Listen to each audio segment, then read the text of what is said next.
Good evening বন্ধুরা। আজ হলো 9 মে শনিবার। আজকের বরাক উপত্যকা তথা আসামের শ্রীভূমি, শিলচর, হাইলাকান্দি এবং ভারতের বিভিন্ন প্রান্তের আজকের সন্ধ্যার বিশেষ বিশেষ খবরগুলি হলো: কংগ্রেস থেকে বিজেপিতে যোগ দিয়ে বিধায়ক হওয়ার পর কমলাক্ষ দেব পুরকাইস্ত এবার কংগ্রেসের বিরুদ্ধে গুরুতর অভিযোগ উত্থাপন করেছেন। শুক্রবার এক সাক্ষাৎকারে তিনি বলেন, আজকের দিনের কংগ্রেস একটাই আদর্শ বিশ্বাসী এবং তাদের চিন্তাধারণা তালিবান মানসিকতার। তিনি বলেন, যে দল একসময় ধর্মনিরপেক্ষতা এবং মানুষের কথা বলতো, আজ শুধুমাত্র একটি ধর্মীয় সম্প্রদায়ের প্রতিনিধি হয়ে উঠেছে। তারা শুধুমাত্র মুসলমানদের প্রতি আনুগত্য দেখাচ্ছে না, তাদের চিন্তাধারা তালিবান এবং আইসিস ধরনের। গত কয়েক বছরের যদি তাদের কার্যকলাপ দেখা যায়, সরাসরি হিন্দু বিরোধী অবস্থান নিয়েছে কংগ্রেস। গোটা দেশ যখন রাম মন্দির নিয়ে আনন্দিত কংগ্রেসের বিরোধিতা করছে, তারা অনুষ্ঠানে আমন্ত্রণ পেয়েও যায়নি।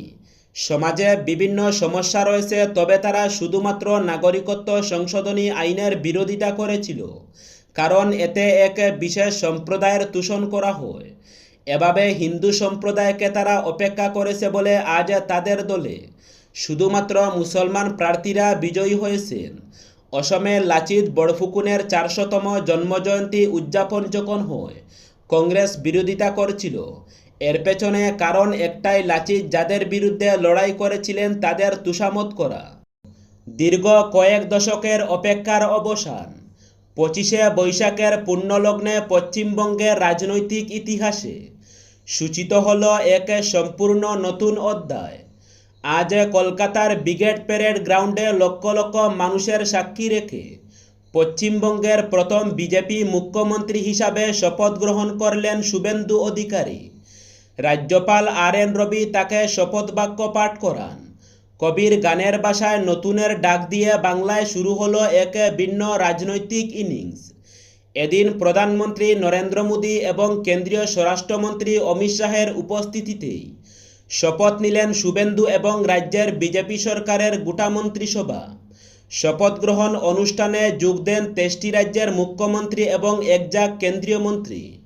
মঞ্চে হাজির হয়েছেন প্রবীণ বিজেপি নেতা মাখনলাল সরকার। নির্বাচনের সময় দেওয়া প্রতিশ্রুতি রক্ষায় ময়দানে নামলেন বিন্নাকান্দি কেন্দ্রের নবনির্বাচিত বিধায়ক মৌলানা বদরুদ্দিন আজমল।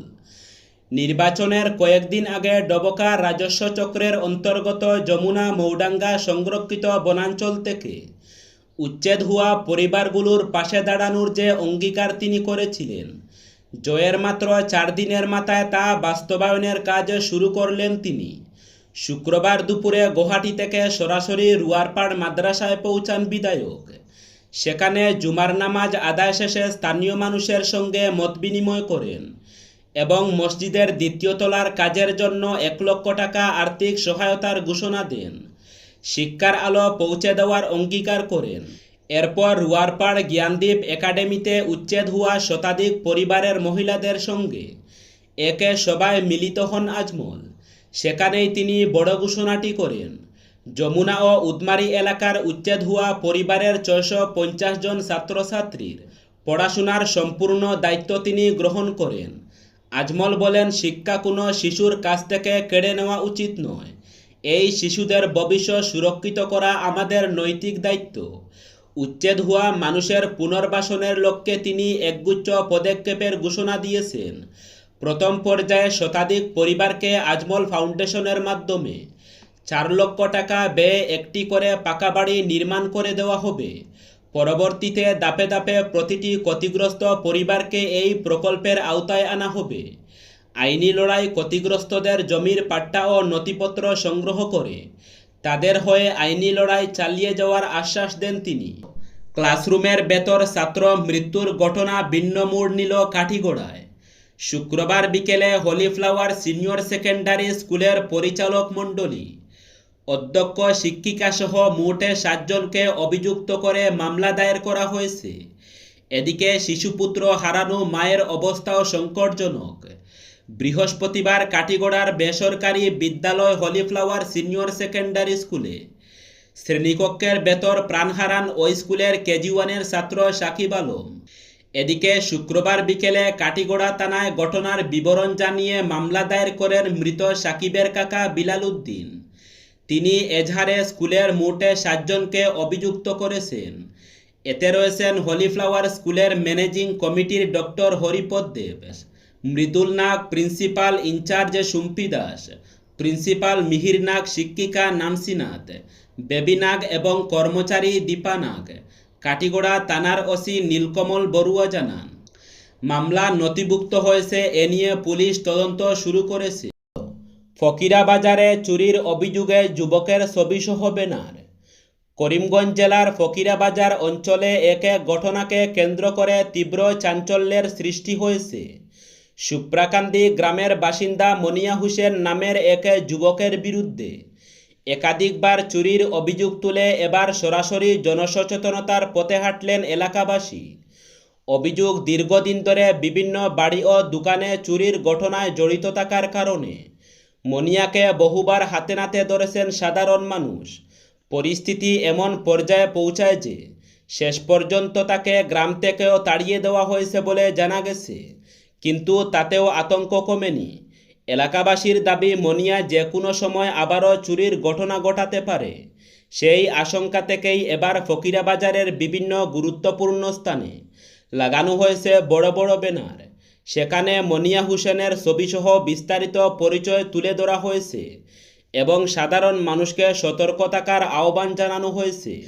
ব্যানারের নিচে বিহিত একজন ভুক্তভোগী লেখা থাকায় বিষয়টি আরও আবেগঘন ও আলোচনার কেন্দ্রবিন্দুতে পরিণত হয়েছে।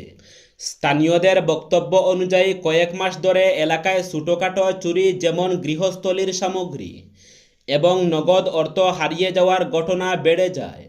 একাধিকবার সন্দেহের তীর গিয়েছে মনিয়ার দিকে, এমনকি একাধিকবার জনগণের হাতে ধরা পড়ে গণরোষের মুখে পড়তে হয়েছে তাকে। তবে অভিযোগ থাকা সত্ত্বেও প্রশাসনিকভাবে বড় কোনো ব্যবস্থা গ্রহণ না হওয়ায় ক্ষোভ বাড়ছিল সাধারণ মানুষের মধ্যে। এক প্রবীণ বাসিন্দা বলেন, আমরা অনেকবার সতর্ক করেছি, ধরে পুলিশের হাতেও তুলে দিয়েছি, কিন্তু কিছুদিন পর আবারও একই ঘটনা। এখন মানুষ নিজের নিরাপত্তা নিয়েই চিন্তিত, তাই বাধ্য হয়ে এভাবে সবাইকে সচেতন করার উদ্যোগ নেওয়া হয়েছে। শিলচর শহরের মেহেরপুর এলাকার একটি শিব মন্দিরে চুরির ঘটনাকে কেন্দ্র করে ব্যাপক চাঞ্চল্যের সৃষ্টি হয়েছে। আজ সকালে প্রতিদিনের মতো মন্দির খুলতে এসে স্থানীয় এক ব্যক্তি দেখতে পান মন্দিরের দানবাক্সের গ্লাস ভাঙা অবস্থায় পড়ে রয়েছে। ঘটনাস্থলে একটি লোহার রড ও বাঁশও পড়ে থাকতে দেখা যায়। এরপর সঙ্গে সঙ্গে রাঙ্গিরখাড়ি টাউন আউটপোস্টে খবর দেওয়া হলে পুলিশ ঘটনাস্থলে পৌঁছে তদন্ত শুরু করে। প্রাথমিক অনুমান, দুষ্কৃতীরা দানবাক্স ভেঙে ভেতরের টাকা নিয়ে পালিয়ে গেছে। স্থানীয়দের দাবি, মন্দিরের গ্রিল ও দরজা মজবুতভাবে বন্ধ থাকায় অন্যান্য মূল্যবান সামগ্রী অক্ষত রয়েছে।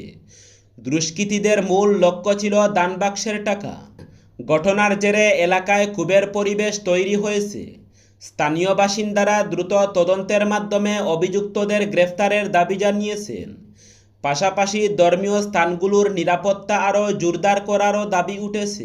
বিধায়ক হওয়ার পর উন্নয়ন ও সাধারণ মানুষের সমস্যা নিয়ে তৎপরতা শুরু মিলন দাসের। কালীনগর তৃতীয় খণ্ডে নতুন ট্রান্সফরমার বসল বিধায়ক মিলন দাসের তৎপরতায়। বিধায়ক হওয়ার পর প্রথম বড় জনসেবামূলক উদ্যোগেই মানুষের মন জয় করলেন নবনির্বাচিত বিধায়ক মিলন দাস। জানা গেছে, টানা 20 দিন ধরে অন্ধকারে ছিল হাইলাকান্দি বিধানসভা কেন্দ্রের অন্তর্গত কালীনগর তৃতীয় খণ্ড গ্রাম। দীর্ঘদিন ট্রান্সফরমার বিকল থাকায় চরম সমস্যায় পড়েছেন গ্রামের মানুষ। গরমের মধ্যে বিদ্যুৎ না থাকায় পানীয় জল, পড়াশোনা ও দৈনন্দিন জীবন কার্যত বিপর্যস্ত হয়ে পড়ে। বিষয়টি বিজেপি নেতা অনুপমদের মাধ্যমে জানতে পারেন বিধায়ক মিলন দাস। সমস্যার কথা জানতে পেরেই দ্রুত বিদ্যুৎ দপ্তরের সঙ্গে যোগাযোগ করেন। বিধায়কের তৎপরতায় আজ নতুন ট্রান্সফরমার বসানো হয়। এরপর পুরো কৃতিত্ব এই এলাকাবাসী দিলেন নবনির্বাচিত বিধায়ককে। ট্রান্সফরমার চালু হতেই উচ্ছ্বাসে ফেটে পড়েন স্থানীয় বাসিন্দারা। পূজা অর্চনার মাধ্যমে ট্রান্সফরমার বসানো হয়। অনেকেই বলেন, বিধায়ক হওয়ার পর মানুষের সমস্যাকে গুরুত্ব দিয়ে এত দ্রুত কাজ করায় তারা খুবই খুশি। তারা বিধায়ক মিলন দাসের প্রতি কৃতজ্ঞতা প্রকাশ করেন। লায়ন্স ক্লাব অফ শিলচর সেন্ট্রালের উদ্যোগে এবং লায়ন্স ক্লাব অফ শিলচর সেঞ্চুরিয়ানের ব্যবস্থাপনায় আগামী সোমবার দলাই বিধানসভা কেন্দ্রের পুনিখাল তিমাতা সংলগ্ন ভুবনখাল শিববাড়িতে বিনামূল্যে চক্ষু পরীক্ষা শিবির অনুষ্ঠিত হবে। শিবিরটি সকাল 10টায় শুরু হবে।